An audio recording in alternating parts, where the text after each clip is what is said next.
Hello मेरे प्यारे बच्चों, कैसे हैं आप सभी। जिस प्रकार से आप सभी बच्चे जानते हैं कि Jawahar Navodaya 9th class entrance exam 7 फरवरी को होने वाला है, तो उसका एग्जैक्ट सेम वही पेपर जो आपके एग्जाम के अंदर आएगा, उसी पेपर को आज मैं इस क्लास में सोल्व करवाने वाली हूं, जिसके अंदर आपके सभी सब्जेक्ट्स को इंक्लूड किया गया है। आपका मैथ, इसके साथ ही साइंस, इंग्लिश और हिंदी, सारा पेपर जैसा आपके जवाहर नवोदय के एंट्रेंस एग्जाम में आता है, सेम वही पैटर्न और सेम वही क्वेश्चन आप लोगों को इस क्लास के अंदर मिलने वाले हैं। और जब तक आपका 7 फरवरी को पेपर नहीं होता है, तब तक हमारे चैनल के माध्यम से डेली आपको एक प्रैक्टिस सेट करवाया जाएगा। तो आज यदि आप पहली बार हमारी क्लास में आए हैं और अभी तक आपने हमारे चैनल को सब्सक्राइब नहीं किया है, चैनल को सब्सक्राइब कर ले, ताकि जैसे ही प्रैक्टिस सेट की क्लास है आपके चैनल पर अपलोड होती है, तुरंत आप क्लास के साथ जुड़ के पहले से लेकर आखिरी क्वेश्चन तक पूरे प्रैक्टिस सेट को लगाएं, ताकि आपके अंदर एक कॉन्फिडेंस डेवलप हो। इसके साथ ही यदि अभी तक आपने कोई भी बैच नहीं लिया है और अभी तक परेशान है कि 9th क्लास का पूरा सिलेबस मुझे करा दिया जाए, जिसके अंदर चैप्टर वाइज हर चीज मुझे समझाई जाए, ताकि मेरा सिलेक्शन अब की बार 9th क्लास एंट्रेंस एग्जाम के अंदर हो सके, तो हमारी एप्लीकेशन है जेएनवी क्लासेस, जो प्ले स्टोर पर अवेलेबल है, जिसके अंदर 9th क्लास जवाहर नवोदय के एंट्रेंस एग्जाम के सभी सब्जेक्ट्स की तैयारी, वो भी पूरे चैप्टर वाइज थ्योरी के साथ करवाई जा रही है। प्रीवियस ईयर एग्जाम्स के क्वेश्चन भी आपको कराए जा रहे हैं। इसके साथ ही आपको रिकॉर्डेड क्लासेस, लाइव क्लासेस, हर चीज यहाँ पे प्रोवाइड की गई है। तो आप यदि हमारे बैच के साथ अभी तक नहीं जुड़े हैं, तो फटाफट से जेएनवी क्लासेस एप्लीकेशन डाउनलोड कर ले। यदि कोई दिक्कत परेशानी रहती है तो दिए गए नंबर पर कॉल करके आप संपूर्ण जानकारी ले सकते हैं। तो प्यारे साथियों, इस क्लास के अंदर हम लोग टोटल सारी चीजें करने वाले हैं, जिसके अंदर 1 से लेकर 15 तक आपके हिंदी के क्वेश्चन रहेंगे। इसके बाद में फिर आपकी इंग्लिश रहेगी, इंग्लिश के बाद में आपकी साइंस रहेगी, और लास्ट में फिर हम लोग इसके अंदर डिस्कस करने वाले हैं मैथ को। तो आप लोग पेशेंस के साथ पूरा जो पेपर है यहाँ पे लगाइएगा, और साथ ही साथ आप लोगों ने ये भी देखना है कि इस क्लास में से कितने जो क्वेश्चन है आप कर पा रहे हैं, और कौन कौन से ऐसे क्वेश्चन हैं जो आज आप पहली बार देख रहे हैं, जिनके बारे में आपको जानकारी नहीं थे, तो उन्हें भी अपनी कॉपी के अंदर राइट डाउन कर लीजिएगा। तो चलिए फ्रेंड्स, करते हैं आज की क्लास को स्टार्ट, और सभी बच्चों का उत्साह है यहाँ पे अव्वल दर्जे का होना चाहिए। पहला क्वेश्चन आपसे पूछा गया है, स्वागत का सही संधि विच्छेद क्या है। स्वागत का सही संधि विच्छेद जब आपसे पूछा जाता है, तो आप बेटा इसका लिखेगा सु प्लस में आगत, ठीक है ना। स्वागत का सही संधि विच्छेद क्या बनेगा, सु प्लस में आगत स्वागत बनेगा। ऑप्शन नंबर बी आपका राइट आंसर हो जाएगा। नेक्स्ट क्वेश्चन आपसे पूछा गया है, आंखों का तारा। जिस प्रकार से आप 6, 7, 8, 9 क्लास के अंदर हमें मुहावरे सिखाए जाते हैं, और आंखों का तारा जिसको कहा जाता है बहुत प्यारा, ठीक है ना। मोहन अपने माता पिता की आंखों का तारा है, बहुत प्यारा होना। ऑप्शन नंबर ए आपका करेक्ट आंसर हो जाएगा। नेक्स्ट क्वेश्चन आपसे बेटा यहाँ पे पूछा गया है, शुद्ध वर्तनी वाला शब्द छाटिए।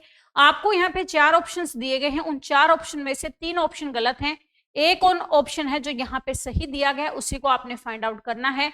और शब्द दिया गया है उज्जवल, और इस बात को आपने याद रखना है बेटा, कई बच्चे हैं इस चीज में गलती करते हैं, उज्जवल में दूसरा जय पूरा कर देते हैं, लेकिन आप लोगों ने ध्यान रखना है कि उज्जवल के अंदर दोनों के दोनों जो जय हैं वो क्या होते हैं, आधे होते हैं। आपका करेक्ट आंसर हो जाएगा option number C. Next question आपसे पूछा गया है, आकाश का पर्यायवाची शब्द नहीं है। यहाँ पर कई बार बच्चे गलती करते हैं, क्वेश्चन को सही से नहीं पढ़ते हैं, और सही से ना पढ़ने की वजह से तुरंत उनको याद आता है आकाश का पर्यायवाची तो ये पढ़ाया था, और तुरंत वो ABCD में से किसी एक पे निशान लगा देते जो उनको याद रहता है। लेकिन आपने जब तक क्वेश्चन को सही तरीके से नहीं पढ़ा, उसमें हाँ पूछा है या नहीं पूछा है, इस चीज का कंफर्मेशन सबसे पहले आपका जरूरी है। और आप लोगों को ये बात याद रखनी है, यहाँ क्या कहा है, आकाश का पर्यायवाची शब्द नहीं है। और जब नहीं की बात आई है, तो आपको बेटा याद रखना है कि नभ है, गगन और अंबर, ये तीनों के तीनों क्या है, आकाश के पर्यायवाची, लेकिन जलद आकाश का पर्यायवाची नहीं है, ठीक है ना। ये क्या नहीं है, आकाश का पर्यायवाची नहीं है, बाकी तीनों इसके पर्यायवाची हैं। इस बात को आप सभी बच्चे याद रखेंगे। अगला क्वेश्चन बेटे आपसे पूछा गया, यदि मैं आपसे पूछूं जलद किसका पर्यायवाची है, तो आपका बादल का पर्यायवाची है। इस बात को भी सभी बच्चे याद रखेंगे। नेक्स्ट क्वेश्चन आपसे पूछा गया, ध्यान से समझिएगा, और बेटा आपका उत्साह अव्वल दर्जे का होना चाहिए। यदि आपको ये पता चलने लग रहा है इस हिसाब से पैटर्न से पेपर पूछा जाता है, ऐसे क्वेश्चंस आपको मिलते हैं, तो आपका कॉन्फिडेंस अपने आप अप हो जाना चाहिए, ठीक है ना। जब तक आपके पेपर नहीं होंगे, डेली हम एक प्रीवियस पेपर लगाएंगे, जिसके माध्यम से आपके अंदर एक कॉन्फिडेंस डेवलप हो, और आप लोग यहाँ पर पेपर का जो पैटर्न है उसको सही तरीके से समझने की कोशिश कीजिएगा। आपको कहा जिसका कोई शत्रु न हो के लिए एक शब्द है, जिसका कोई शत्रु न हो। आपका बेटा ए का मतलब होता है नहीं, पहली बात ए का मतलब क्या होता है, नहीं होता है, इस बात को याद रखना है। ना का मतलब भी क्या होता है, नहीं होता है, इस बात को आप सभी याद रखें। अब यहाँ पे शब्द दिया कृतज्ञ। कृतज्ञ का मतलब होता है यदि किसी ने आपकी सहायता की है और आप उसके एहसानमंद हैं तो उसे क्या कहते हैं, कृतज्ञ कहते हैं, इस बात को आपने ध्यान रखना है। जितेंद्रिय का मतलब होता है जिसने अपनी इंद्रियों को जीत लिया है, उसे हम क्या कहते हैं, जितेंद्रिय कहते हैं, इस बात को आपने याद रखना है। अल्प आयु, अल्प अल्प का मतलब होता है थोड़ी आयु, जिसकी आयु कम हो उसे हम अल्पायु कहते हैं, तो ये भी आपका इसका आंसर नहीं है। आपसे कहा जिसका कोई शत्रु न हो उसे क्या कहते हैं, अजात शत्रु। ऑप्शन नंबर क्या होगा, ए इसका राइट आंसर हो जाएगा। सभी बच्चे ध्यान रखिएगा। क्या आपको पढ़ने में मजा आ रहा है, एक बार सभी बच्चे कमेंट करके मुझे जरूर बताएंगे। लड़का शब्द का भाववाचक संज्ञा रूप होगा। लड़का यदि मैं आपसे पूछूं क्या है, तो लड़का मैडम यहाँ पे जातिवाचक संज्ञा, ठीक है ना, लड़का क्या है, जातिवाचक संज्ञा है, इस बात को सभी बच्चे याद रखेंगे। और जातिवाचक संज्ञा से जब हम भाववाचक संज्ञा बनाएंगे तो भाववाचक संज्ञा बनाने के लिए हम उसके पीछे प्रत्यय लगाएंगे। प्रत्यय क्या होता है, जो यहाँ पर शब्द के पीछे लगकर शब्द को एक नया रूप देता है उसे हम क्या कहते हैं, प्रत्यय। और लड़का से क्या बनेगा, लड़कपन। ऑप्शन नंबर क्या होगा, सी आपका राइट आंसर हो जाएगा। जैसे बच्चा से बना बचपन, ठीक है ना, बच्चा से क्या बन जाएगा, बचपन बन जाएगा, ठीक है। बूढ़ा से क्या बनेगा, बुढ़ापा। बूढ़ा से क्या बन जाएगा, बुढ़ापा बन जाएगा, इस बात को सभी बच्चे याद रखेंगे। आपका राइट आंसर हो जाएगा option number C. Next question आपको यहाँ पे दिया गया है, यथाशक्ति में कौन सा समास है। अब मेरी बात को ध्यान से समझिएगा और जो हिंट मैं आपको दे रही हूं इस चीज को समझने के बाद आप तुरंत अपने आप क्वेश्चन का आंसर दे देंगे। जहां पे भी आपको यथा शब्द मिल जाए या फिर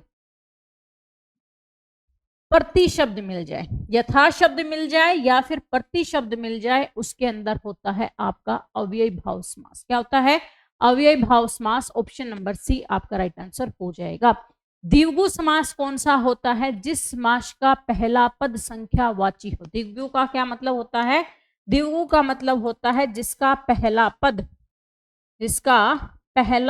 संख्यावाची होगा, पहला पद संख्यावाची होगा, वो आपका क्या होता है, यहाँ पर बेटा द्विगु समास होता है। जैसे चौराहा, चौ का मतलब होता है चार, राहों का समूह, उसे क्या कहते हैं, चौराहा। इस बात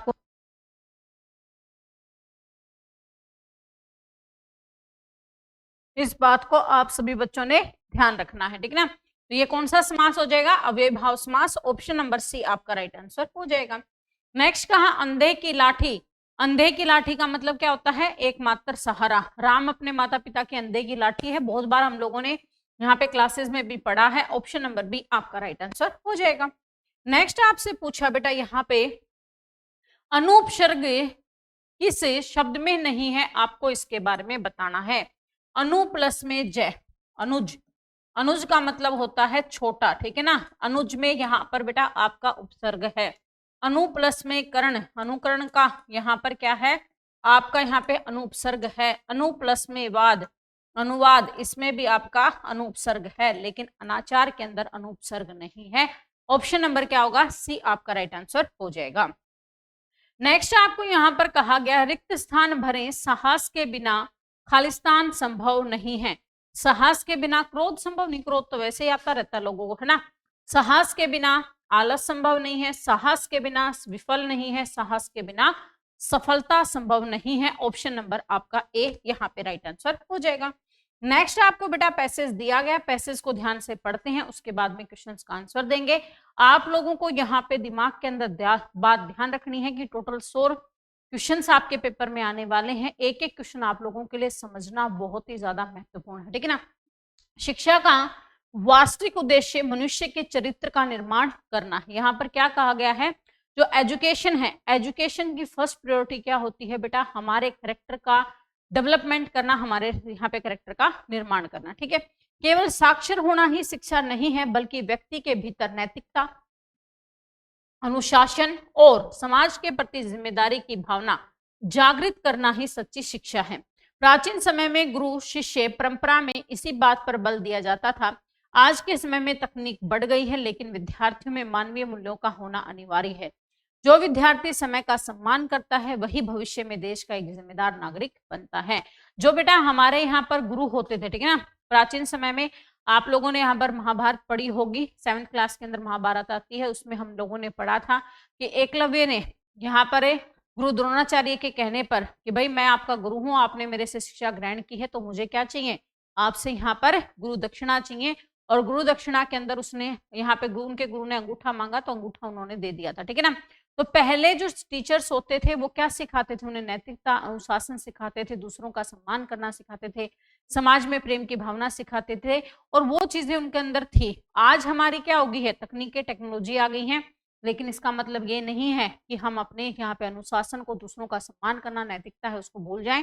टेक्नोलॉजी चाहे कितनी भी बढ़ती जाए, लेकिन हमारी जो वैल्यूज हैं उन वैल्यूज को हम लोगों को साथ लेके चलना है। जो विद्यार्थी टाइम का यहाँ पे रिस्पेक्ट करता है वो बच्चा क्या बनता है, एक नागरिक बनता है, भविष्य का कैसा, जिम्मेदार नागरिक, ठीक है।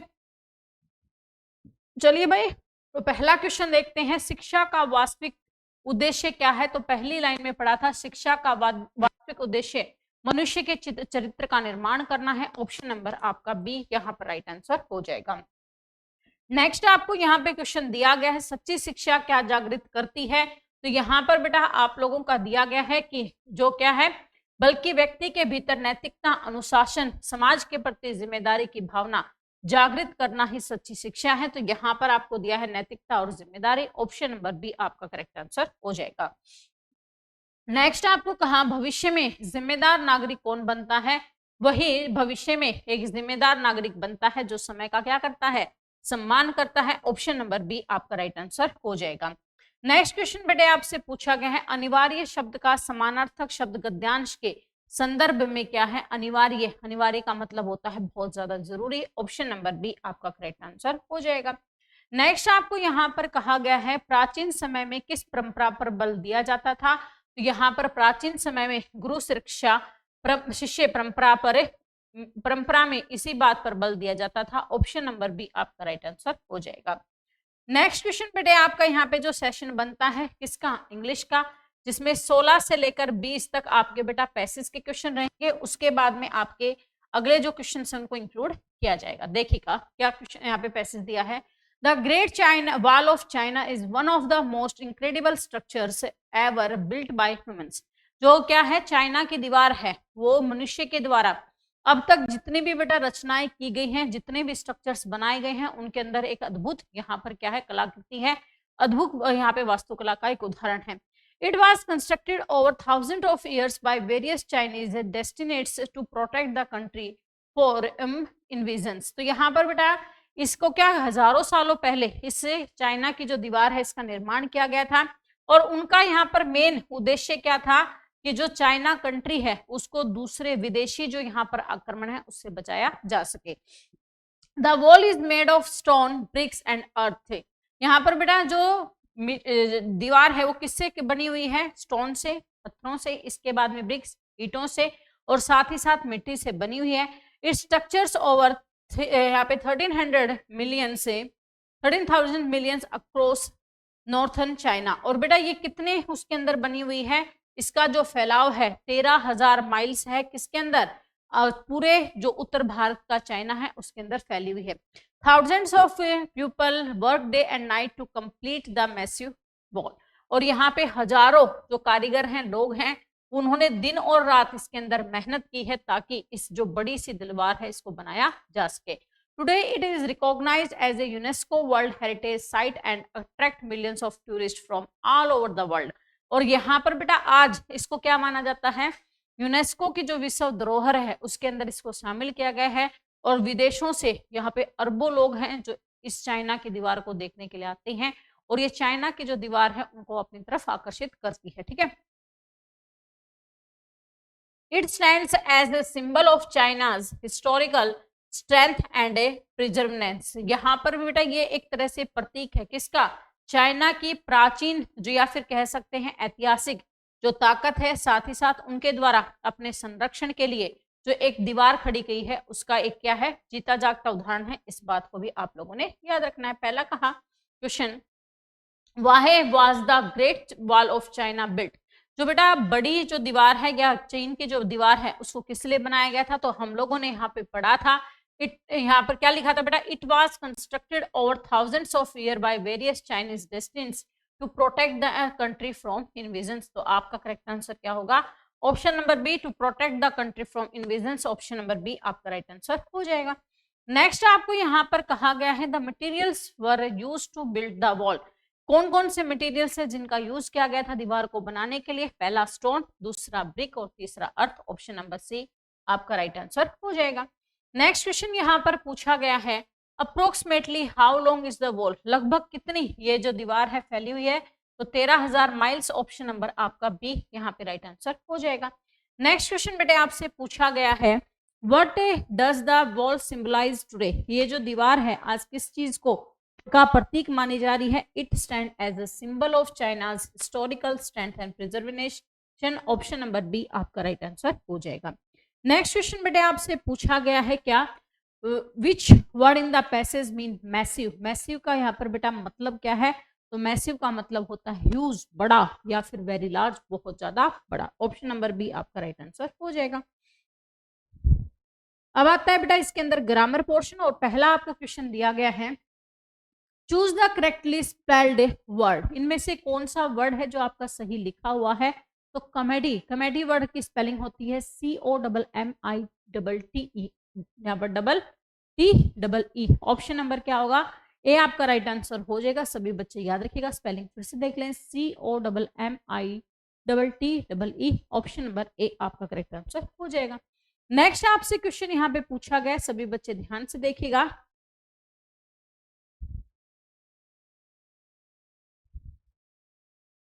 चूज द एंटोनिम ऑफ रिवेल, रिवेल का मतलब होता है किसी चीज को बेटा एकदम से उजागर कर देना, प्रकट कर देना। इसका एंटोनिम यानी कि इसका उल्टा पूछेंगे तो क्या होगा, हाइड, ठीक ना। ऑप्शन नंबर बी इसका राइट आंसर हो जाएगा। रिवेल का यदि आपसे सैनोनिम पूछा जाए तो शो इसका सैनोनिम है, टेल, ओपन, ये तीनों के तीनों इसके सैनोनिम है। इस बात को आप सभी बच्चे याद रखेंगे।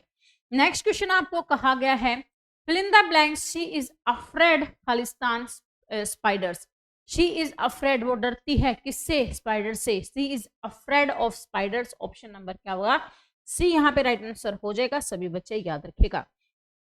नेक्स्ट क्वेश्चन आपसे पूछा है, आइडेंटिफाई द टेंस से he has finished his work. इस बात को आप ध्यान से सुन लीजिएगा कि जब बेटा आप लोगों को यहाँ पर सिंपल प्रेजेंट टेंस दिया गया है तो यहाँ पे उसकी जो हेल्पिंग वर्ब होती है तो उसमें क्या आता है, वर्ब की फर्स्ट फॉर्म क्या आएगी, वर्ब की फर्स्ट फॉर्म आएगी, और यहाँ पर बेटा साथ में उसके साथ क्या लगेगा, एस या ईएस लगेगा, ठीक है ना। एस या ईएस कब लगेगा, जब यहाँ पर आपकी बेटा सिंगुलर है, सिंगुलर है तो उसके साथ है आपने एस या ईएस लगाना है, प्लूरल है तो वो एज इट इज लिखी जाएगी। और यदि आपका इंटेरोगेटिव सेंटेंस होगा यानी कि पर्सनवाचक होगा तो उसमें या तो डू लगेगा या फिर क्या लगेगा, डज लगेगा, ठीक है।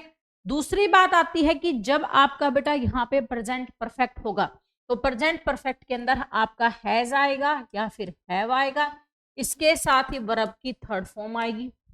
सिंपल पास्ट के अंदर क्या होगा, सिंपल पास्ट के अंदर आपका इंटेरोगेटिव सेंटेंस है तो डिड लिखेंगे, यदि सिंपल पास्ट है तो आपका यहाँ पे वर्ब की सेकंड फॉर्म आएगी, ठीक है ना। क्या आएगी, वर्ब की सेकंड फॉर्म आएगी। इस बात को सभी बच्चे याद रखेंगे।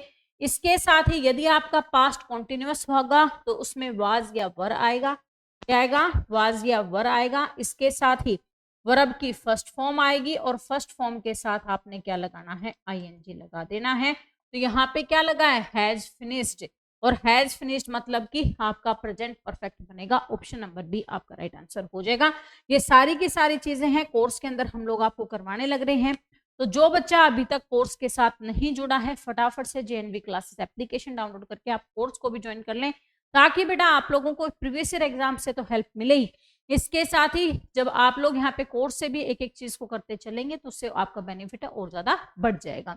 Choose the one word substitution for a man, a person who hates mankind, एक व्यक्ति जो किससे यहाँ पर बेटा घृणा करता है, ईर्ष्या करता है, मानवता से घृणा करता है, उसको हम कहते हैं मिसैंथ्रोपी। ऑप्शन नंबर क्या होगा, बी आपका राइट आंसर हो जाएगा। सभी बच्चे याद रखिएगा, टूरिस्ट का मतलब होता है यात्री, ऑप्टिमिस्ट का मतलब होता है जो आंखों का यहाँ पे क्या करते हैं, जो विशेषज्ञ उन्हें ऑप्टिमिस्ट के नाम से जाना जाता है। विद द करेक्ट आर्टिकल, जिस प्रकार से आप जानते हैं बेटा 3 आर्टिकल होते हैं, पहला होता है आपका द, तो यहाँ पर 2 होते हैं ए और एन। द है वो आपका क्या होता है, डेफिनेट आर्टिकल होता है, ठीक है ना। द क्या होता है, डेफिनेट आर्टिकल होता है, और ए और एन है ये इनडेफिनेट आर्टिकल होते हैं, ठीक है। इसके बाद में यहाँ पे अगली बात आती है कि ए आपका कब लगता है, ए आर्टिकल लगता है आपका बेटा किसके साथ, यहाँ पे कॉन्सोनेंट के साथ। फर्स्ट ऑफ ऑल जो व्यंजन है, व्यंजनों के साथ हमेशा ए का प्रयोग किया जाएगा, और यहाँ पर वावल के साथ हमेशा किसका यूज किया जाता है, एन का प्रयोग किया जाता है, ठीक है ना। वावल कौन से हैं, 3 है, ए ई आई ओ यू। और साथ में बेटा यहाँ पर अगली बात आती है कि कुछ ऐसे वर्ड्स होते हैं जिनका उच्चारण स्वर जैसा होता है, ठीक है ना। उनके स्वर कैसे, स्टार्टिंग में उनमें ए आ ई उ री ए आई ओ औ, इनकी यहाँ पर यदि आवाज आने लग रही है तो वो भी किस में आएंगे, आपके यहाँ पर स्वर में आएंगे, और उनके आगे हमेशा किसका यूज किया जाएगा, एन का यूज किया जाएगा। अब क्वेश्चन को देखते हैं, he is Khalistan honest man. यहाँ पर बेटा एच, एच जो वर्ड दिया गया है ऑनेस्ट, ऑनेस्ट ये होनेस्ट नहीं है, ये ऑनेस्ट है। एच जो वर्ड है इसके अंदर साइलेंट है, इस बात को आप लोगों ने याद रखना है। और मैंने क्या कहा था, ऑनेस्ट, ऑनेस्ट जब शब्द है तो इसमें क्या है, यहाँ पे ओ, और ओ क्या है, स्वर, और स्वर के साथ क्या लग जाएगा, एन लगेगा। Option number B right answer हो जाएगा। यहाँ पे आवर होता है, ये होवर नहीं होता, आवर क्या होता है, आवर है, नहीं है आवर नहीं, आवर। ऑप्शन नंबर इसके लिए भी यदि पूछा जाएगा तो आपका एन का यूज होगा, इस बात को आप सभी बच्चों ने याद रखना है। नेक्स्ट क्वेश्चन आपको बेटा दिया गया है कि choose the synonym of brave. Brave का मतलब क्या होता है, बहादुर। फियरफुल मतलब कि डरा हुआ, वीक कमजोर, कवर्ड कायर। तो आपका यहाँ पे जो इसका सिनोनिम बनेगा वो क्या हो जाएगा, क्यूरियस। ऑप्शन नंबर आपका बी यहाँ पे राइट आंसर हो जाएगा। नेक्स्ट आपको कहा change the into passive voice the teacher punished the boy. यहाँ पर बेटा पैसिव वॉइस का मतलब क्या होता है कि एक तरह से हम लोग हिंदी में यदि आप लोगों ने अपने टीचर से कभी पढ़ा हो, एक होता है आपका कृतवाच्य और एक होता है आपका क्रमवाच्य, ठीक है। कृतवाच्य का मतलब क्या होता है, यहाँ पर बेटा कर्ता के द्वारा जो काम किया गया है उसका जो रिजल्ट है वो किसके ऊपर होता है, कर्म पर, ठीक है। और कर्मवाच्य क्या होता है, जिसके अंदर यहाँ पर कर्ता के द्वारा जो काम किया गया है उस चीज को क्या है हम लोग कर्म बना देते हैं, और जो आपका ऑब्जेक्ट है उसको सब्जेक्ट बना दो, सब्जेक्ट को आप ऑब्जेक्ट बना दो। और ये करने के लिए हम सब्जेक्ट के साथ क्या लगाते हैं, बाय लगाते हैं। तो इस बात को आप लोगों ने कैसे करना है कि यहाँ पर आपका ऑब्जेक्ट क्या है, द बॉय, ठीक है ना। ऑब्जेक्ट क्या है, द बॉय। फिर क्या आएगा, इसके बाद में आएगी वर्ब। आपका पुनिश्ड है तो वाज, वाज के बाद में पनिश्ड बाय, किसके द्वारा किया गया है, टीचर के द्वारा, तो बाय द टीचर, ठीक ना।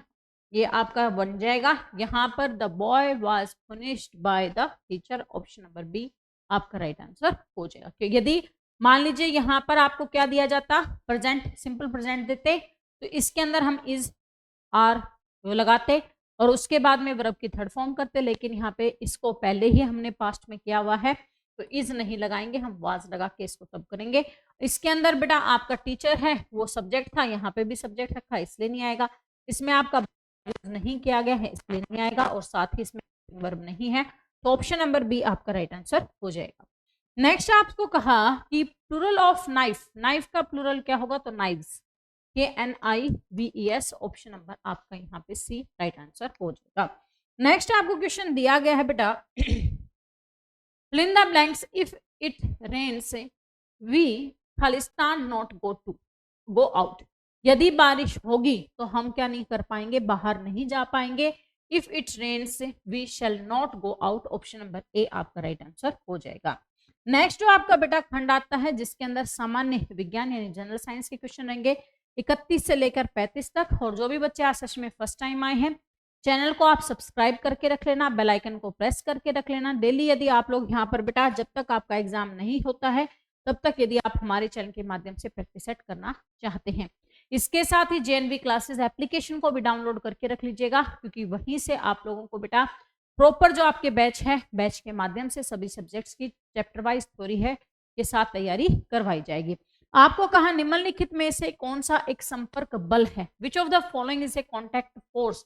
और कॉन्टैक्ट फोर्स की जब बात आती है तो उसमें आपका आता है बेटा घर्षण बल, जिसको इंग्लिश में हम बोलते हैं frictional force. Because of reason जब हम फर्श पे चलने लग रहे हैं तो यहाँ पर जो हमारी स्लीपर्स हैं और फर्श के बीच में क्या है, आपस में एक दूसरे के साथ कनेक्ट हैं, उनके बीच में कॉन्टैक्ट है, और इसी को हम क्या कहते हैं, घर्षण बल कहते हैं। कि आपका बेटा कॉन्टैक्ट फोर्स का एग्जाम्पल क्या है, फ्रिक्शनल फोर्स है। Option number B right answer हो जाएगा। नेक्स्ट का है यीस्ट का उपयोग किसके उत्पादन में किया जाता है। Yeast is used in the production of, yeast का उपयोग किया जाता है बेटा अल्कोहल के बनाने में। ऑप्शन नंबर क्या होगा, बी आपका राइट आंसर हो जाएगा। सभी बच्चे याद रखिएगा। नेक्स्ट आपको यहाँ पर कहा गया है संचारणीय रोगों का मुख्य कारक क्या है, the most common carrier of communicable diseases. तो यहाँ पर बेटा संचारणीय रोगों का मतलब होता है जो एक व्यक्ति से दूसरे व्यक्ति के अंदर फैलती है। फॉर एग्जाम्पल आपने देखा होगा कि यदि हम ज्यादा स्ट्रीट फूड खा रहे हैं, बाहर का खाना खा रहे हैं, तो उसके ऊपर जो मक्खियां बैठी रहती हैं, तो मक्खियां क्या करती हैं, अपने यहाँ पे पैरों के साथ गंदगी है उसको लेके आती हैं, और एक व्यक्ति से जब वो दूसरे व्यक्ति के अंदर यहाँ पे जो डिजीजेस हैं वो स्प्रेड होती हैं, उसे हम कम्युनिकेबल डिजीजेस कहते हैं।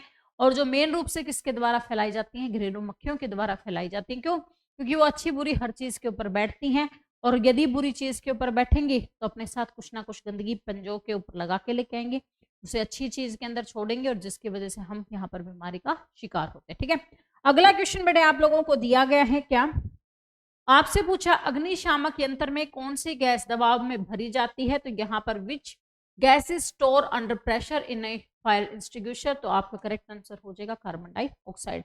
कार्बन डाइऑक्साइड है जिसका यूज किया जाता है किसके रूप में, फायर एक्सटिंग्विशर के रूप में, अग्निशामक के रूप में। क्योंकि आप लोगों को मैंने यहाँ पे पढ़ाया है, कोर्स के अंदर भी ये चीज आपको बताई है कि जब हमारी यहाँ पर आग को जलाना है तो उसके लिए कौन सी गैस की जरूरत होती है, ऑक्सीजन गैस की। और जब आग को बुझाना है तो किस गैस की जरूरत पड़ेगी, कार्बन डाइऑक्साइड गैस की। तो आपका राइट आंसर हो जाएगा ऑप्शन नंबर बी। सभी बच्चे याद रखिएगा। नेक्स्ट क्वेश्चन आपसे पूछा गया है तो कोशिका में गुणसूत्र कहाँ पाए जाते हैं। तो इस बात को सभी बच्चे याद रखेंगे कि कोशिका के अंदर गुणसूत्र पाए जाते हैं आपके केंद्रक में। ऑप्शन नंबर बी यहाँ पे ए है, राइट आंसर हो जाएगा। और मनुष्य में यदि कोशिका में गुणसूत्र की पूछी जाए तो यहाँ पे 23 होते हैं बेटा किसके अंदर, फीमेल्स यानी कि मादा के अंदर, और 23 ही किसके अंदर होते हैं, मेल के अंदर यानी कि पिता के अंदर। ठीक है ना, यानी कि हमारे अंदर टोटल 46 गुणसूत्र हैं, जिसमें से 23 हमारी माता के हैं और 23 पिता के हैं। इस बात को भी आपने याद रखना है। नेक्स्ट आपसे कहा तारामंडल को अन्य किस नाम से जाना जाता है, by what other name is the constitutional Orion was known, या ओरियन नोन। तो आपका करेक्ट आंसर हो जाएगा हंटर, शिकारी। ऑप्शन नंबर ए आपका राइट आंसर हो जाएगा। नेक्स्ट आपसे बेटा क्वेश्चन पूछा गया है लोहे को जंग से बचाने के लिए किस धातु की परत चढ़ाई जाती है। तो लोहे को जंग से बचाने के लिए हम जस्ते की परत चढ़ाते हैं, जिसको जिंक बोलते हैं, और जिसको हम लोग यहाँ पे कौन से प्रोसेस के नाम से भी जानते हैं, गैल्वेनाइजेशन प्रोसेस के नाम से भी जानते हैं। हिंदी में यहाँ पर हमारे टीचर्स इसे जस्तीकरण या यशद लेपन के नाम से भी जानते हैं। ठीक ना, यशद लेपन कहा जाता है। इस बात को सभी बच्चे याद रखेंगे। नेक्स्ट क्वेश्चन बेटे आपको पूछा गया है क्या कि सजीवों की मूलभूत संरचनात्मक इकाई क्या है। तो सजीवों की मूलभूत संरचनात्मक इकाई है कोशिका। ऑप्शन नंबर सी आपका राइट आंसर हो जाएगा। क्योंकि जिस प्रकार से हमारे घर को बनाने के लिए सबसे ज्यादा जरूरी होती हैं ईंटें, उसी प्रकार से हमारे शरीर के स्ट्रक्चर को बनाने के लिए भी कोशिका की जरूरत होती है। घर्षण बढ़ाने के लिए किसका उपयोग किया जाता है। तो घर्षण बढ़ाने के लिए जूतों के तले में खांचे बनाए जाते हैं। ऑप्शन नंबर सी आपका राइट आंसर हो जाएगा। जिस प्रकार से मान लीजिए ये आपका जूता है, तो जूते के नीचे इस प्रकार से अलग अलग प्रकार के स्ट्रक्चर्स बनाए जाते हैं ताकि हमारे यहाँ पे जूतों के अंदर फ्रिक्शन रहे और उसकी वजह से हम स्लिप ना हो। ठीक है, नेक्स्ट आपको क्वेश्चन यहाँ पे दिया गया है मादा मच्छर किस रोग की वाहक है। मादा एडिस मच्छर है जिसके द्वारा डेंगू बीमारी फैलती है। ऑप्शन नंबर क्या होगा, बी आपका राइट आंसर हो जाएगा। मादा एनाफ्लीज के द्वारा कौन सी बीमारी फैलाई जाती है। तो एनाफेलीज है जिसके द्वारा यहाँ पर मलेरिया रोग को फैलाया जाता है। इस बात को सभी बच्चे याद रखेंगे। आपका करेक्ट आंसर हो जाएगा ऑप्शन नंबर बी। नेक्स्ट आपसे बेटा क्वेश्चन पूछा गया है कि प्रति क्षेत्र इकाई क्षेत्रफल पर लगने वाले बल को क्या कहते हैं। The force acting on a unit area of a surface is called. तो यहाँ पर बेटा प्रति इकाई क्षेत्रफल पर लगने वाले बल को प्रेशर कहा जाता है, दाब कहा जाता है। ऑप्शन नंबर बी आपका राइट आंसर हो जाएगा। नेक्स्ट क्वेश्चन आपसे पूछा निम्नलिखित में से कौन सा ईंधन सबसे अधिक क्लोरीमान वाला है। तो सबसे ज्यादा क्लोरोफिक वैल्यू किसकी होती है बेटा, हमारी यहाँ पे हाइड्रोजन गैस की। और जिसका एक जीता जागता एग्जाम्पल कौन सा है, यहाँ पर सूर्य है। और सूर्य के अंदर क्या है, सबसे ज्यादा क्लोरोफिक वैल्यू वाला ईंधन है और वो क्या है, हाइड्रोजन है। ऑप्शन नंबर सी आपका राइट आंसर हो जाएगा। नेक्स्ट क्वेश्चन आपसे पूछा गया ध्वनि किस माध्यम में संचारित नहीं हो सकती है।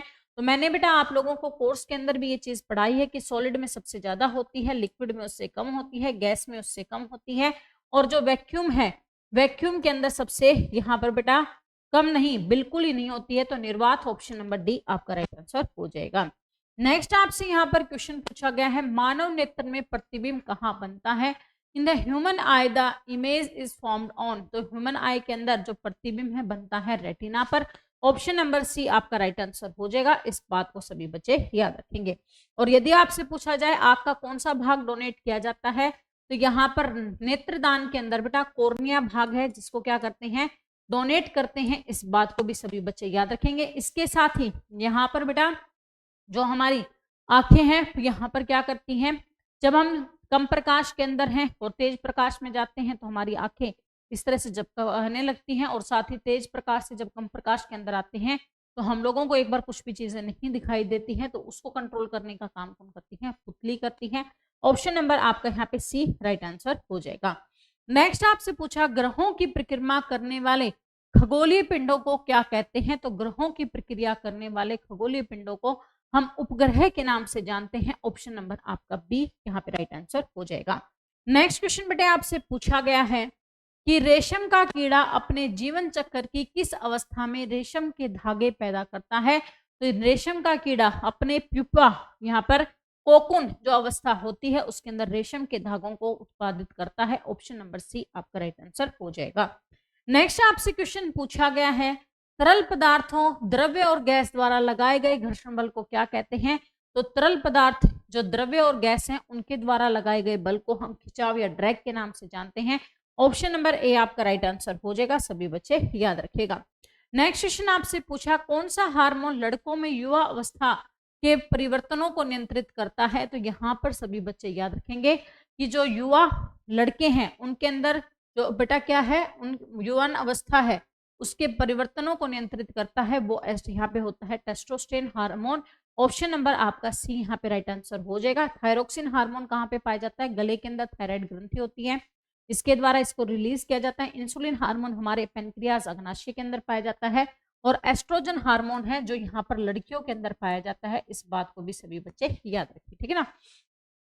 नेक्स्ट क्वेश्चन आपसे पूछा गया है कृत्रिम रेशे के नाम से किसे जाना जाता है। तो कृत्रिम रेशे के नाम से हम रेयॉन को जानते हैं। ऑप्शन नंबर क्या होगा, बी आपका राइट आंसर हो जाएगा। सभी बच्चे याद रखेगा। नेक्स्ट क्वेश्चन बेटे आपसे पूछा गया है पेट्रोलियम के विभिन्न संगठनों को अलग करने की प्रक्रिया को क्या कहते हैं।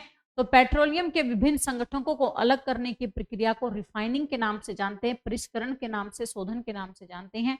ऑप्शन नंबर आपका बी यहाँ पे राइट आंसर हो जाएगा। अगला क्वेश्चन पूछा है वायुमंडल में ऑक्सीजन की प्रतिशत मात्रा कितनी है। तो वायुमंडल के अंदर ऑक्सीजन की प्रतिशत मात्रा 21% है, 78% क्या है, नाइट्रोजन है। इस बात को भी सभी बच्चे याद रखेंगे। इसके साथ ही कार्बन डाइऑक्साइड 0.03% है, और 0.01% क्या है बेटा, आर्गन है। इस बात को भी सभी बच्चे याद रखेंगे। ऑप्शन नंबर आपका यहाँ पे बी राइट आंसर हो जाएगा। अगला क्वेश्चन आपसे पूछा गया, ध्यान से सुनिएगा, हाइड्रा में जनन की विधि कौन सी है। Which method of reproduction is found in hydra. तो आपका करेक्ट आंसर हो जाएगा मुकुलन, ठीक है ना।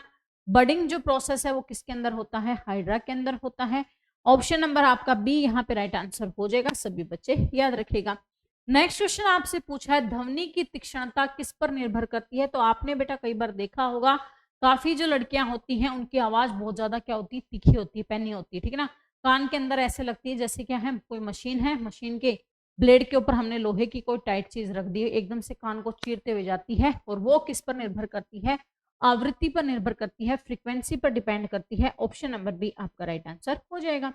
नेक्स्ट क्वेश्चन पूछा, निम्नलिखित में से कौन सी एक ग्रीन हाउस गैस है? तो यहाँ पर बेटा मीथेन गैस है जो एक क्या है, ग्रीन हाउस गैस है। ऑप्शन नंबर बी आपका राइट आंसर हो जाएगा। नेक्स्ट आपसे क्वेश्चन पूछा, आपतन कोण सदैव किसके बराबर होता है? Angle of incidence is always equal to. तो यहाँ पे आपतन कोण हमेशा परावर्तन कोण के बराबर होता है। ऑप्शन नंबर आपका ए राइट आंसर हो जाएगा। Angle I is equal to angle R होता है, इस बात को सभी बच्चे याद रखेंगे। नेक्स्ट आपसे बेटा क्वेश्चन पूछा गया है, लोहे के डिब्बे पर किस धातु का लेप किया जाता है ताकि वे भोजन को खराब ना करें? तो यहाँ पर बेटा लोहे का जो डिब्बा होता है उसके ऊपर जिंक की परत चढ़ाई जाती है। ऑप्शन नंबर आपका डी यहाँ पे राइट आंसर हो जाएगा। कई डिब्बे जैसे कि यहाँ पे तेल के जो डब्बे आते हैं उनके ऊपर किसकी परत होती है? जिंक की परत होती है। इस बात को आप लोगों ने याद रखना है। नेक्स्ट क्वेश्चन बेटे आपसे पूछा गया है, क्या क्वेश्चन को ध्यान से सुनिएगा, कि लाल ग्रह के नाम से किसे जाना जाता है? तो लाल ग्रह के नाम से जानते हैं हम यहाँ पे मंगल को। सुबह का तारा या भोर का तारा, साय का तारा किसे कहा जाता है? आपका बेटा यहाँ पे साय का तारा कहा जाए तो भी आपका शुक्र ग्रह होगा। इसके साथ ही गर्म ग्रह पूछा जाएगा तो भी आपका कौन सा है? शुक्र होगा। इस बात को सभी बच्चे याद रखें, ठीक ना। गर्म ग्रह के नाम से भी जानेंगे तो कौन सा होगा? शुक्र होगा। सबसे छोटा ग्रह पूछा जाएगा तो आपका बेटा कौन सा हो जाएगा? यहाँ पे बुध है जो सबसे छोटा ग्रह है। इस बात को भी सभी बच्चे याद रखेंगे। नेक्स्ट आपका क्वेश्चन यहाँ पे पूछा गया है कि वनोन्मूलन से वायुमंडल में किस गैस की मात्रा बढ़ जाती है? तो वनोन्मूलन मतलब कि डिफोरेस्टेशन, यानी कि पेड़ों की कटाई के कारण कौन सी गैस बढ़ेगी? सीधी सी बात है, कार्बन डाइऑक्साइड। क्यों? क्योंकि सुबह जब यहाँ पर सूर्य की रोशनी पड़ती है तो पौधा अपना भोजन बनाने के लिए किसका यूज करता है? कार्बन डाइऑक्साइड गैस का। और यदि कार्बन डाइऑक्साइड गैस यहाँ पर पेड़ खत्म होते चले जाएंगे, वनोन्मूलन होगा तो उसकी वजह से लगातार कार्बन डाइऑक्साइड गैस की मात्रा है बढ़ जाएगी। नेक्स्ट क्वेश्चन आपसे बेटा पूछा गया है, क्या ध्यान से सुनेगा, कोशिका का कौन सा भाग आनुवांशिक गुणों को अगली पीढ़ी में ले जाता है? तो कोशिका का जिन भाग है जो क्या करता है, आनुवांशिक गुण है, उन्हें अगली पीढ़ी के अंदर ले जाने का काम करता है। Option number B right answer हो जाएगा। राइबोसोम को हमारा प्रोटीन हाउस कहा जाता है, ठीक है ना। राइबोसोम को क्या कहते हैं? प्रोटीन हाउस के नाम से जानते हैं। इस बात को सभी बच्चे याद रखेंगे। और हमारे शरीर का पावर हाउस किसे कहा जाता है? तो हमारे शरीर का पावर हाउस कहा जाता है माइटोकॉन्ड्रिया को। इस बात को भी आप लोगों ने याद रखना है। नेक्स्ट आपसे पूछा, तड़ितें से सुरक्षा के लिए ऊंची इमारतों पर क्या लगाया जाता है? तड़ित का मतलब होता है लाइटनिंग, जो बिजली गिरती है, ठीक है ना, उससे बचाने के लिए हम क्या यूज करते हैं? तड़ित चालक का यूज करते हैं। और जो किसका बना होता है? तांबे का बना होता है, कॉपर का बना होता है। इस बात को भी आप सभी बच्चे याद रखेंगे। ऑप्शन नंबर आपका बी यहाँ पे राइट आंसर हो जाएगा। नेक्स्ट आपसे क्वेश्चन पूछा गया है, निम्नलिखित में से कौन सा एक थर्मोसेटिंग प्लास्टिक है? तो थर्मोसेटिंग प्लास्टिक का मतलब क्या होता है कि जिस प्लास्टिक को एक बार आपने किसी रूप में ढाल दिया तो उसके बाद दूसरे रूप में ना ढाला जा सके या उसे दोबारा से रिसाइकल नहीं किया जा सकता है, तो उसे का एग्जाम्पल क्या होगा? बेकेलाइट हो जाएगा। ऑप्शन नंबर सी आपका करेक्ट आंसर हो जाएगा। नेक्स्ट क्वेश्चन आपसे पूछा गया, मिट्टी की उर्वरता बढ़ाने के लिए किसान क्या मिलाते हैं? तो मिट्टी की उर्वरता को बढ़ाने के लिए खाद और उर्वरक का यूज किया जाता है। ऑप्शन नंबर बी आपका राइट आंसर हो जाएगा। नेक्स्ट आपसे पूछा है, अधातुओं का वह गुण जो उन्हें धातुओं से अलग करता है अपवाद छोड़कर। तो यहाँ पर बेटा वे चमकीली होती हैं। अधातुओं का वह कौन सा गुण है? जो अधातुओं का वह गुण जो उन्हें धातुओं से अलग करता है अपवाद छोड़कर। तो चमकीली के अंदर हमने पढ़ा है कि आयोडीन गैस क्या है? यहाँ पर एक तरह से चमकीली धातु है। इसके साथ ही आघात वर्धनीयता, आपकी सुरीली आवाज उत्पन्न करती है। तो यहाँ पर बेटा धातुएं हैं वो क्या होती है? चमकीली भी होती हैं, आघात वर्धनीय भी होती हैं, साथ ही साथ सुरीली ध्वनि उत्पन्न भी करती हैं, लेकिन वो विद्युत की कुचालक नहीं होती हैं। सिर्फ एक लेड है जो विद्युत की कुचालक है, बाकी सारी सुचालक हैं। तो ऑप्शन नंबर बी आपका राइट आंसर हो जाएगा। नेक्स्ट क्वेश्चन आपसे पूछा, दहन के लिए कौन सी गैस आवश्यक है? तो दहन के लिए आवश्यक गैस है ऑक्सीजन। अभी मैं आपको इसी क्लास में पढ़ा के हूँ। ऑप्शन नंबर बी आपका राइट आंसर हो जाएगा। नेक्स्ट आपसे पूछा, खगोलीय दूरी को मापने के लिए इकाई क्या है? तो खगोलीय दूरी को मापने के लिए प्रकाश वर्ष का इस्तेमाल किया जाता है। ऑप्शन नंबर बी आपका राइट आंसर हो जाएगा। बेटा ये थे आपके साइंस के, इसके साथ ही यहाँ पर हिंदी के, इंग्लिश के क्वेश्चंस। क्लास काफी लंबी बन गई है तो इसके अंदर यदि हम मैथ के क्वेश्चन और लेते हैं तो और ज्यादा लंबी हो जाएगी। तो इसी बात को ध्यान में रखते हुए आपके जो मैथ है वो नेक्स्ट प्रैक्टिस सेट के अंदर हम कराएंगे। तो कैसे लगी आज की क्लास आपको, एक बार फटाफट से सभी बच्चे कमेंट कर देंगे। इसके साथ ही यदि आप जवाहर नवोदय की तैयारी को एक सही दिशा में और साथ ही साथ 9th क्लास में आप एंट्रेंस लेना चाहते हैं तो फटाफट से जवाहर नवोदय के लिए तैयारी के लिए JNV classes application play store पर मौजूद है, वहां से डाउनलोड कर लीजिए। कोई भी दिक्कत परेशानी आपको आती है तो इस नंबर पर कॉल करके आप संपूर्ण जानकारी ले सकते हैं। और जवाहर नवोदय की तैयारी इतनी बेहतरीन कीजिए कि अब की बार आपका सिलेक्शन जरूर हो। तो इसके लिए फटाफट से जेएनवी क्लासेस के साथ जुड़ जाइए। चैनल पर नए हैं तो चैनल को जरूर सब्सक्राइब कर लीजिए, बेल आइकन को प्रेस कर लीजिए, क्योंकि प्रतिदिन आपको हमारे चैनल के माध्यम से भी जब तक आपका एग्जाम नहीं होता है डेली प्रैक्टिस सेट भी कराया जाएगा। तो चलिए भाई, आज के लिए इतना ही। Thank you of you. जय हिंद, जय भारत, वंदे मातरम। यदि क्लास अच्छी लगी है तो लाइक कीजिएगा और अपने दोस्तों के साथ जरूर शेयर कीजिएगा।